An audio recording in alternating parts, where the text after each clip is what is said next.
Usa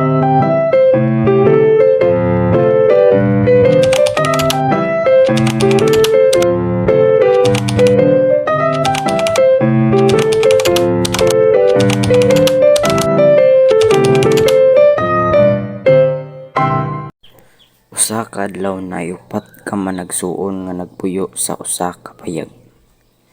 Kay wala na kini sila'y ginikanan.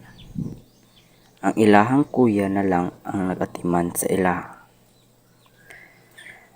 Ang ilahang kamanghuran kay gilantan ug wala sila'y pampalit og tambal.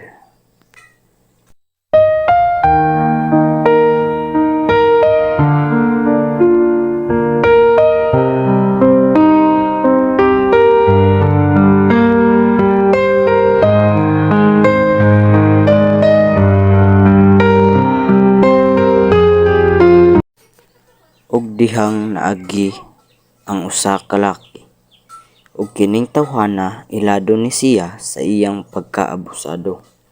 Unya sa sige niya og cellphone natagak ang iyahang pitaka padulong sa tindahan.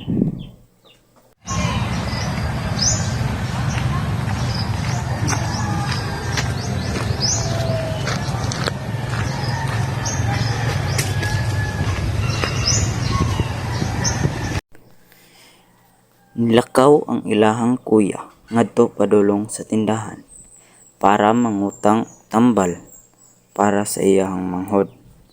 Ug dihang nakakita siya og pitaka nga naay sulod nga kwarta.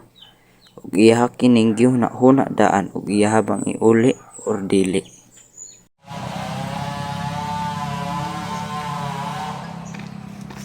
Uy! Taka! Sa gisudo ni! Uy! Tumalining bata nga abusado!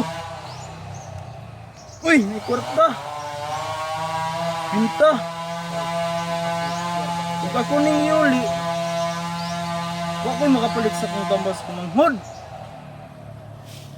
Ay, di na lang ko ni yuli, uy! Kay abusado to siya! Palitan lang ko ni tambal sa kumanghod.